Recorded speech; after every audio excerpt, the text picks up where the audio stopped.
सितंबर 1945 आज़ादी से करीब 2 साल पहले जिन्ना की अगुवाई में मुस्लिम लीग ने अलग देश की मांग तेज कर दी।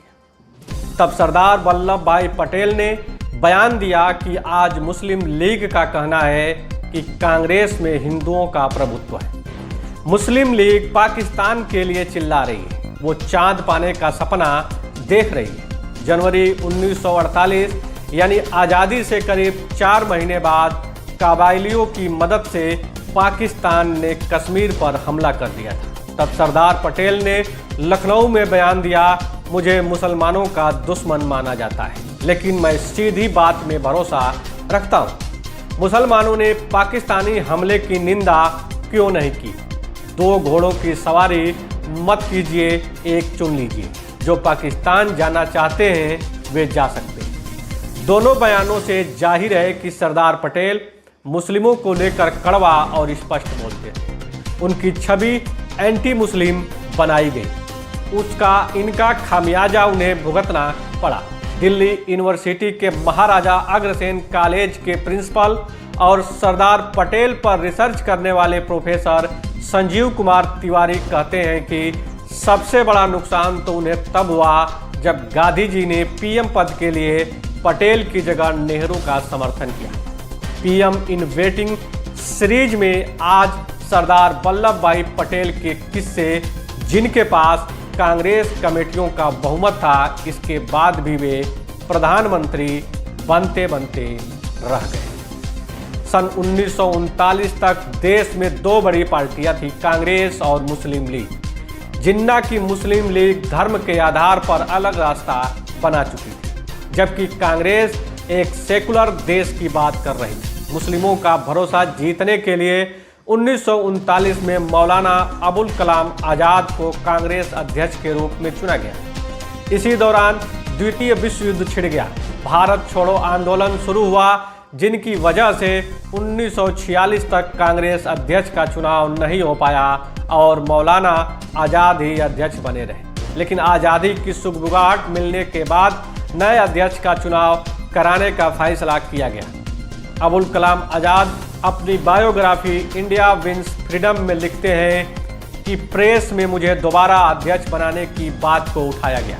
हालांकि नए अध्यक्ष को लेकर कांग्रेस आलाकमान के आंतरिक धड़ों में मतभेद थे। सरदार वल्लभ भाई पटेल भी चाहते थे कि उन्हें कांग्रेस अध्यक्ष बनाया जाए।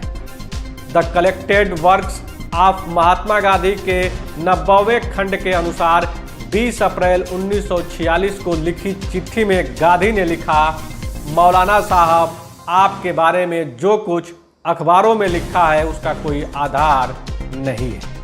मैंने अपनी राय किसी के सामने जाहिर नहीं की है। कांग्रेस कमेटी के 1-2 मेंबर्स ने मुझसे कांग्रेस अध्यक्ष के बारे में पूछा तो मैंने बता दिया। वो भी कहते हैं कि एक ही अध्यक्ष को रिपीट करना ठीक नहीं होगा। गांधी लिखते हैं कि जिस तरह का माहौल है, मैं भी इस समय किसी मुसलमान के कांग्रेस अध्यक्ष बनने से खुश नहीं।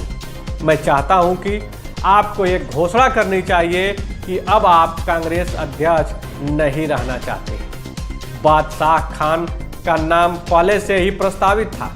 मैंने इस नाम का विरोध किया था। अगर मेरी राय पूछी जाए तो मैं जवाहरलाल नेहरू को प्रेफरेंस दूंगा।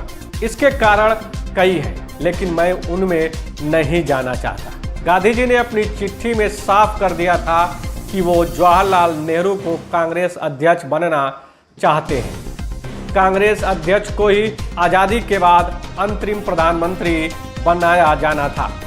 अबुल कलाम आज़ाद अपनी बायोग्राफी में लिखते हैं, मुझे अपना उत्तराधिकारी चुनने का अधिकार था। मैंने अपने उत्तराधिकारी के रूप में जवाहरलाल नेहरू के नाम का ऐलान किया। आज़ाद ने यह घोषणा कांग्रेस कमेटी की बैठक से 3 दिन पहले की। हालांकि इससे बहुत ज़्यादा फर्क नहीं पड़ा। उस वक्त सरदार पटेल की लोकप्रियता चरम पर थी। लोग उन्हें कांग्रेस अध्यक्ष और पीएम पद के लिए देखना चाहते थे। मौलाना आज़ाद और जेबी कृपलानी दोनों जानते थे कि पटेल भी प्रधानमंत्री बनना चाहते हैं। 29 अप्रैल 1946 को मुंबई में कांग्रेस कमेटी की बैठक आयोजित की गई। महात्मा गांधी के पौत्र राजमोहन गांधी अपनी किताब पटेल ए लाइफ में लिखते हैं, तय परंपरा के अनुसार प्रांत की 15 कांग्रेस कमेटियां अध्यक्ष के नाम का प्रस्ताव करती थी। पार्टी ने पटेल को भारत छोड़ो अभियान में सक्रिय रूप से देखा था। मतदान की बारी आई तो 12 कमेटियों ने सरदार वल्लभ भाई पटेल को अध्यक्ष के रूप में चुना। 2 वोट जेबी कृपलानी और 1 वोट पट्टाभी सीतारमैया को मिला। जवाहरलाल नेहरू का नाम दूर दूर तक था ही नहीं। उस वक्त कांग्रेस महासचिव रहे आचार्य जेपी कृपलानी अपनी किताब Gandhi his life and thoughts में लिखते हैं कि कांग्रेस वर्किंग कमेटी ने तो नतीजा दिया, उसका एक पर्चा बनाकर मैंने गांधी जी के सामने पेश किया। गांधी जी ने इस पर नजर डाली, इसमें नेहरू का नाम नहीं था। उन्होंने कोई शब्द कहे बिना पर्ची लौटा दी। गांधी की चिट्ठी पहले ही जारी हो चुकी थी। सब जानते थे कि गांधी पर्ची में जवाहरलाल नेहरू का नाम देखना चाहते थे, लेकिन नॉमिनेशन में पर्ची में 3 नाम थे, पटेल, कृपलानी और सीतारमैया। कृपलानी ने वर्किंग कमेटी के सामने एक पेपर घुमाया। कांग्रेस वर्किंग कमेटी के लोगों ने नेहरू के नाम का प्रस्ताव रख दिया। जैसे ही नेहरू का नाम प्रस्तावित हुआ, कृपलानी और सीतारमैया ने नाम वापस ले लिया। अब मैदान में 2 ही नाम रह गए थे, सरदार पटेल और नेहरू। कृपलानी लिखते हैं कि मैंने नेहरू और पटेल के नाम का प्रस्ताव बनाकर गांधी के सामने रखा। इसे देखकर गांधी ने कहा कि जवाहर वर्किंग कमेटी के अलावा किसी प्रांतीय कमेटी ने तुम्हारा नाम नहीं रखा है, तुम इस पर क्या कहते हो? नेहरू ने जवाब में चुप्पी साधी। नेहरू की चुप्पी को गांधी ने समझ लिया। अब सारा खेल कृपलानी की समझ पर आकर टिक गया था। कृपलानी ने सरदार पटेल की सहमति के लिए बगैर नाम वापसी का एक पत्र बनाया, उसे पटेल के सामने रखा। हालांकि पटेल भी पीएम बनना चाहते थे। पटेल जानते थे कि ये उनके लिए अंतिम मौका है। उनकी उम्र 71 वर्ष हो चुकी थी। पटेल समझ गए थे कि अगर इस बार चूके तो शायद ही दोबारा पीएम बन पाएंगे। राजमोहन गांधी लिखते हैं कि पटेल ने नाम वापसी के पत्र पर दस्तखत करने से मना कर दिया और उसे कृपलानी को लौटा दिया। कृपलानी ने वो पत्र गांधी को दे दिया, लेकिन इस समय सरदार पटेल के दस्तखत नहीं थे। इस बार गांधी ने नाम वापसी वाला वो पत्र फिर पटेल के आगे किया। गांधी ने पटेल से कहा कि जवाहर दूसरा स्थान नहीं लेगा। कृपलानी ने जो स्टेटमेंट तैयार किया है उस पर साइन करो। पटेल ने नाम वापसी पर दस्तखत कर दिए। अबुल कलाम आज़ाद अपनी बायोग्राफी इंडिया विंस फ्रीडम में लिखते हैं कि यह हिमालय से भी बड़ी गलती थी कि मैंने कांग्रेस अध्यक्ष पद के लिए खुद का नाम वापस लेकर पटेल का समर्थन नहीं किया। 15 अगस्त 1947 को सरदार पटेल भले ही प्रधानमंत्री न बन सके, लेकिन उन्हें देश का पहला उप प्रधानमंत्री और गृह मंत्री बनाया गया। पटेल और नेहरू की जुबानी भिड़ंत गांधी को दखल देना पड़ता था। पटेल की नेहरू से सीधी भिड़ंत का एक किस्सा है जिसमें गांधी जी को दखल देना पड़ा था। बात नवंबर 1946 की है। मेरठ में कांग्रेस का वार्षिक अधिवेशन हुआ। इसमें पाकिस्तान की बात करने वालों से सरदार पटेल ने कहा, आप जो भी करें प्रेम और शांति के रास्ते पर चलकर करें। हो सकता है आप आपस में सफल भी हो जाओ, लेकिन तलवार का जवाब तलवार से ही दिया जाएगा। इस बयान के बाद जवाहरलाल नेहरू ने ऐलान किया कि अंतरिम सरकार से कांग्रेस के मंत्री इस्तीफा दे सकते हैं। मेरठ सम्मेलन के कुछ दिन बाद सरदार पटेल ने मुंबई में समुद्र के किनारे हजारों लोगों को संबोधित किया। नेहरू को जवाब देते हुए कहा कि मेरा इस्तीफा देने का कोई इरादा नहीं है, भले ही मेरे साथी इस्तीफा दे, मैं पद पर बना रहूंगा। दोनों बातें गांधी जी तक शिकायत के रूप में पहुंची। गांधी को बताया गया कि सरदार पटेल हिंसा की बात कर रहे हैं। इसके बाद महात्मा गांधी ने 30 दिसंबर 1946 को सरदार पटेल को एक पत्र लिखा। गांधी ने सरदार को लिखा कि आपके खिलाफ कई शिकायतें सुनी हैं, आपके भाषण भड़काऊ हैं, आप हिंसा और अहिंसा में कोई भेद नहीं करते, आप लोगों को तलवार का जवाब तलवार से देना सिखा रहे हैं। अगर ये सब कुछ सच है तो बहुत ही नुकसानदेह है। पटेल ने गांधी को 7 जनवरी 1947 को लिखा, मैं पद पर बने रहना चाहता हूँ। ये बातें मनगढ़ंत है। जवाहरलाल कभी कभार इस्तीफे की बेकार धमकियां देते रहते हैं। मेरी आदत कड़वा सत्य बोलने की है। हिंसा का मुकाबला हिंसा से करने की टिप्पणी को लंबे समय से तोड़ मरोड़ कर पेश किया गया है और संदर्भ से भरे परे प्रस्तुत किया गया है। आपसे ये शिकायतें मृदुला साराभाई ने की होगी। मुझे नीचा दिखाना ही उसने अपना काम बना लिया है। मैं उसकी हरकतों से थक गया हूं। अगर कोई जवाहरलाल से सहमत नहीं है तो वो उससे बर्दाश्त नहीं कर सकती है। मृदुला साराभाई मशहूर वैज्ञानिक विक्रम साराभाई की बहन थी और महात्मा गांधी के साथ आज़ादी के आंदोलन से जुड़ी हुई थी। तब के जाने माने पत्रकार दुर्गादास ने अपनी किताब India from Curzon to Nehru में लिखा है कि राजेंद्र प्रसाद ने मुझे कहा कि गांधी जी ने ग्लैमरस नेहरू के लिए अपनी विश्वसनीय साथी का बलिदान कर दिया और मुझे डर है कि अब नेहरू अंग्रेजों के रास्ते पर आगे बढ़ेंगे। सब जानते थे कि जिन्ना जैसे लोगों से नेहरू के मुकाबले पटेल उन्हीं की जुबान में मोल भाव कर सकते थे। गांधी भी इस बात को मानते थे। इसके बावजूद उन्होंने सरकार चलाने के लिए नेहरू को क्यों चुना? पत्रकार दुर्गादास को गांधी ने बताया था, जवाहर दूसरे नंबर पर आने के लिए कभी तैयार नहीं होंगे। वो अंतर्राष्ट्रीय विषयों को पटेल के मुकाबले अच्छे से समझते हैं। ये दोनों सरकारी बैलगाड़ी को खींचने के लिए दो बैल हैं। इसमें अंतर्राष्ट्रीय कामों के लिए नेहरू और राष्ट्र के कामों के लिए पटेल होंगे। दोनों गाड़ी अच्छी खींचेंगे। जब देश का बंटवारा हुआ तो कई चीज़ों का बंटवारा हो रहा था। ऐसे ही एक बंटवारे की बैठक में लॉर्ड माउंटबेटन, सरदार पटेल और मुस्लिम लीग के नेता लियाकत अली बैठे थे।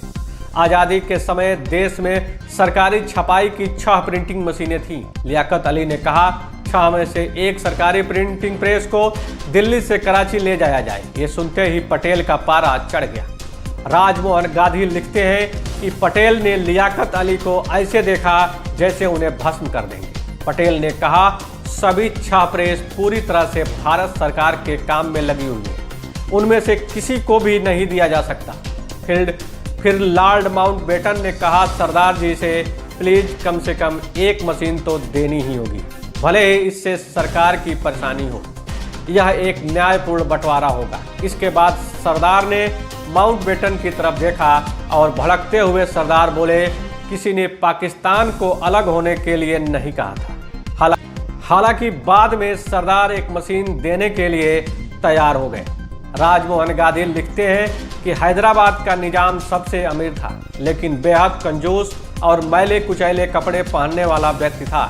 बंटवारे के बाद वो स्वतंत्र रहना चाहता था। उसने अंग्रेजों से कहा कि वो किसी के साथ नहीं रहना चाहता। जिन्ना ने हैदराबाद पर डोले डाले और निजाम से पाकिस्तान में शामिल होने का प्लान बनाया। सरदार पटेल हैदराबाद को किसी भी सूरत में पाकिस्तान में शामिल होने नहीं देना चाहते थे। इस बीच सैयद कासिम रिजवी ने एक सांप्रदायिक संगठन इत्तेहादे मुस्लिमीन बनाया। उसने रजाकार नाम से एक स्वयंसेवी संगठन भी बनाया, जो आगे चलकर हैदराबाद की सेना भी बनी।